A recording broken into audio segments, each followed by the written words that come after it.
And now, please pray with me. May the words of my mouth and the meditations of all our hearts be acceptable in your sight, O God, our rock and our Redeemer. Amen. Well, to start this fall, beginning a couple of weeks ago, we are doing a sermon series on Lisa Miller. We're doing this, first of all, because Lisa Miller is coming here to the Hills Church in November to give a lecture on her research. She is a professor of psychology at the University of Columbia in New York. But more importantly, we're doing this because this is material that we all need to know. There is something in this material for us to take away that is significant for our lives. So the first week when we looked at this, we looked at some of the incredible research that Miller has found in the course of her life. She began her life, she began her doctoral research in Philadelphia, and while she was there, she was in a psych ward of a hospital. And this is a place where people had severe mental illness. And she saw again and again how some of these interventions did not achieve the results that they were looking for. And then one day, one of the patients there asked for a Yom Kippur service. And Miller, being raised a Reformed Jew, dug out her old prayer book and led this service, and then was shocked afterwards at how much better all the patients seemed to feel. Here they were doing all sorts of analytical work with these patients, and yet the power of a religious service seemed to touch them deeply. This inspired her to do more research on the links between spirituality and mental health. And her results are quite astounding. One of the studies showed that when you have a parent and a child, again, this is a longitudinal study covering lots of people, when you have a parent and a child, both of whom affirm regular worship attendance and a relationship with God, that in spite of all other factors, it gives a protection against major depression by as much as 80%. More so than almost anything else you can do. The same research in different studies has proven similar things, where youth in particular, who claim a relationship with God or some sort of higher power, another study said that they were protected against major depression, anxiety, and substance use issues from between 40 and 80%. These are incredible findings. One of the researchers said this is particularly true in an affluent neighborhood like Wellesley. This researcher was doing research on disadvantaged inner city communities, and so wanted to have a comparison to look at various mental health indicators. And so they said, well, let's go look at the affluent suburbs. I'm sure those kids are doing great. Of course, what they found was the opposite. That these youth are under incredible pressure, that rates of depression, anxiety, eating disorders, and substance use issues are actually higher in most affluent suburbs like Wellesley than in other places. But what they found was one of the factors that mitigated that more than anything else, where if those youth actually claim to have an authentic relationship with their higher power or with God. And then later on, Miller and her researchers looked at MRI scans and brain scans and saw that people who self-expressed a deeper relationship with God had thicker regions of their brain in just those parts of the brain that deal with issues like depression. And that most of the people who report that might have had prior experiences with depression, and their spiritual life helped to protect them against that. You can see why we want to share this here in church. These are incredible findings, particularly for a place like Wellesley. And then last week, we looked at another one of her points, which was, how exactly do we go about this? How do we achieve this? How do we change our lives? And one of the things she suggested came to her through synchronicity. Where Miller is someone who, as many of us have at various points of her life, run into these coincidences. Whether it be it's something that she dreams about or thinks about and then all of a sudden oddly appears in her life. Or whether it seems like one thing and another keep happening, that it's almost as though God or the world is trying to tell you something. And she said when she listens to those, It's amazing what happens in our life and new sort of venues that open up. So often we're caught in this top-down analytical type of approach to the world. You know, the type where we have all these to-do lists and we try and check them off one by one and we become obsessed by them and we can't sleep because we're thinking about how many things on our to-do list that we haven't yet done. This top-down thinking, this achieving brain, as she calls it. And while that's very important for getting things done, she's like, you also need a bit of what she calls the awakened brain, where you sit there and listen to what the world might be telling you. It gives you a chance to let go of that need for control and be surprised by what God might be trying to tell you. And then this week, there's a third point in her book, Awakened Brain, that I think is relevant for our life here in church. And she starts off by talking about, she's like, how does this synchronicity come about?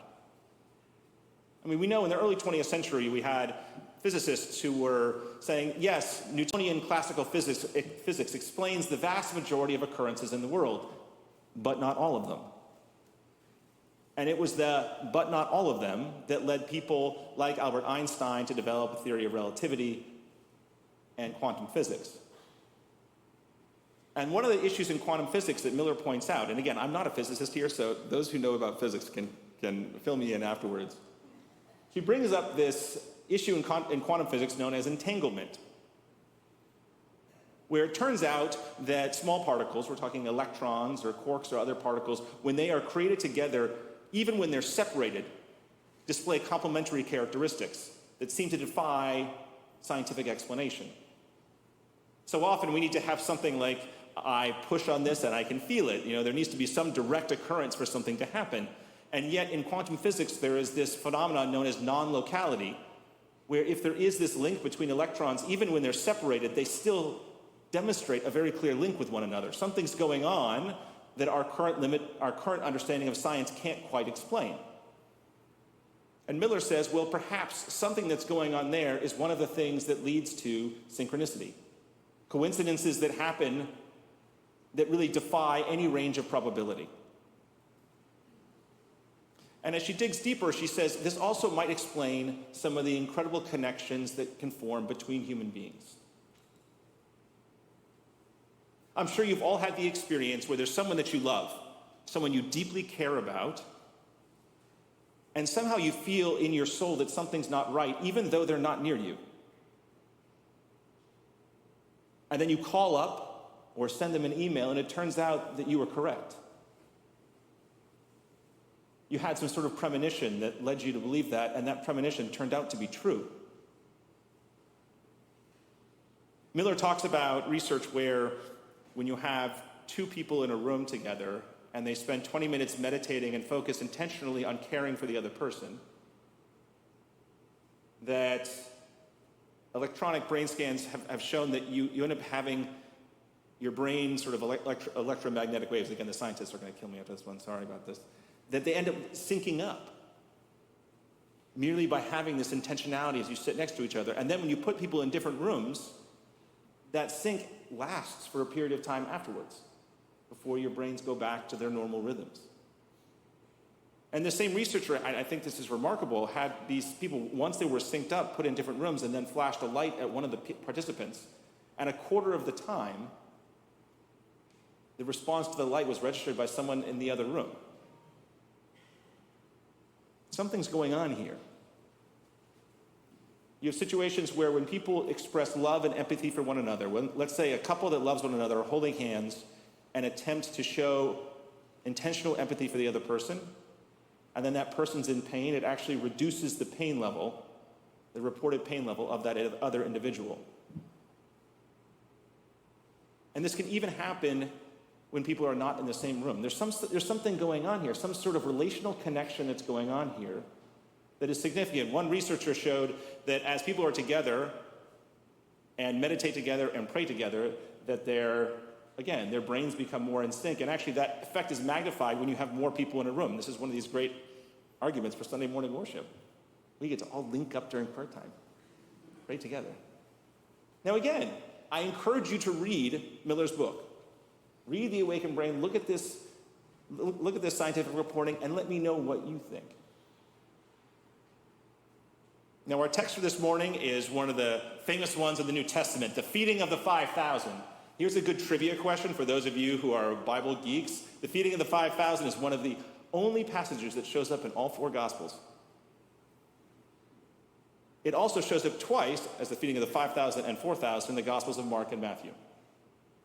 So this is a pretty important story if it shows up in all four Gospels and twice in two other Gospels. What's going on here? When I read this story in light of Miller's work and I see Jesus and the disciples being harried and tired and they try and get away and the crowd follows them, there's this great line where Jesus has compassion for the crowd. Almost as though he's linking up spiritually with the people in the crowd. And he's like, we need to feed these people. And of course, the disciples do what I would normally do and be like, but we don't have the food for that. Like, I looked at my list, like, we're out of supplies. Like, I don't know what we're going to do. And Jesus is like, you're missing the point altogether. As happens again and again, the disciples just don't get it. And it's like, he's like, no. See what you have, and then divides them in groups on the lawn, blesses what they have, and shares them with others. Now, there are lots of ways to interpret this miracle. One interpretation that resonates with me is that the spiritual connection that was being felt by the people there as they gathered in smaller groups on the lawn allowed them to reach into their own bags and find the food they had and then shared it amongst themselves. But there's so often this sense of scarcity. Well, I can't possibly share the little bit I have. I only brought enough for myself. But something about Jesus' presence and the compassion that was there led them to share with others, and the next thing you know, all have abundantly. One of the things that we do here on Sunday morning is try and live into an abundant life. To have connections with others and connections with God that can enrich our lives in so many ways. And I take this relational spirituality seriously. And that's why one of the things we're doing this fall that I really want to emphasize, that Katie mentioned earlier in the service, is outside of Sunday worship, we also have these small groups that we're offering. If you want the benefits of a deep spiritual life, you have to spend some time committing to it. Like with anything. And we have opportunities outside of Sunday worship this fall, quite a few, in order to enrich your lives. Some of them are fellowship groups, like men's and women's breakfast, or a group for empty nesters. All of a sudden, your kids are off at college. Now what? You have a chance to share that experience with others. We have a knitting group, so again, those who like to knit or do other fiber arts, you can do it together and share that love, that spiritual connection among yourselves. We have groups that study the Bible. You can learn about the Acts of the Apostles and the early church with Becky Williams and all the cool things that the early church did and was. You can study the Gospel of Mark via Zoom with me on Thursdays at noon. Then for those of you who are like really fascinated by the future of the church, you look around, you're like, oh, where's the church going to be? James Swanson's leading a group on that. You can jump in on that. If you love early church history, which I very much love church history, Chris Stoll and I are doing a course on early congregational history. If you love Christian images and how Christian images can relate us to God and our faith, Katie Omberg's leading a group on that. We have our Living Waters meditation group going on, and I'm also leading a group on biblical interpretation. Because it's hard to make the Bible a center point of your faith unless you know how to deal with difficult texts. How do you deal with texts that talk about genocide? How do you deal with texts that say that women should be quiet in church? How do you deal with texts that talk about wealth and money that are very awkward in a place like Wellesley? How do you deal with texts that deal with same-sex relationships when you know and love people who happen to identify as LGBT? What do you do with these texts? If you don't know what to do with them, it's very difficult to make the Bible a guidepost of your life. And so the small group I'm leading on that, it asks just that question and invites you into a dialogue so you can get involved in that one. It'll be fun. Here are the opportunities. Take advantage of them. Just this past week, I had a conversation with a good friend of mine who's a clergy colleague. And this is a person who had just left his pulpit up in Montpelier, Vermont, and was driving back down to Houston, Texas. And on his way, he stopped here and spent a night at the parsonage and then kept carried along his way. And later in the week, we were talking, and he shared with me a story of what happened when he was in South Carolina. Because he gets to South Carolina and he's pulling out of a gas station and some random person speeds up and just T-bones him and totals his car. Here is a clergy person who is right now in between calls. Trust me, the last thing that this person wants, and he's far from home, the last thing this person wants is his car to be totaled. And he said he sat there for 15 minutes and had a very intense pity party on the side of the road when he looked at his ruined car. And then he took a deep breath and he said, God, help me to find some sort of grace in the midst of this. And he said, as soon as that happened, he said, when the cops the cops arrived to deal with the accident, he said, and he shared what was going on, he said, they gave me he said it was the best interaction I had with the police maybe in my life. They were so compassionate, caring. And then he went to check into a hotel room because he couldn't go anywhere with his car. And he tells the woman there what's going on. And she's like, well, let me give you a discount on the room. And then he's at a restaurant and someone gives him a free meal at the restaurant. The next day he's at REI because he's got to get a bag to go now fly back home. And he really doesn't want to spend a lot of money on a bag. And he's talking to the person there. And the person's like, well, we have a sale coming up in a few weeks. I'll just give you the sale now so you can have a little discount. He said, after the 15 minutes of me sort of beating myself up, when I opened myself up to God's presence, the next 23 hours, I felt more love, more grace from strangers than I have felt in months. And it lifted me up, and I have to say, I had that accident, and I went back home, and I was just full of abundant life. We have a simple choice as we start the year, and in our lives in general. We can be like the disciples in the feeding of the 5,000 and constantly focus on, do we have those 200 denarii to pay for the bread? Or we can listen to Jesus, feel that relational spirituality, and just see the abundance that happens when the Holy Spirit shows up. The choice is yours.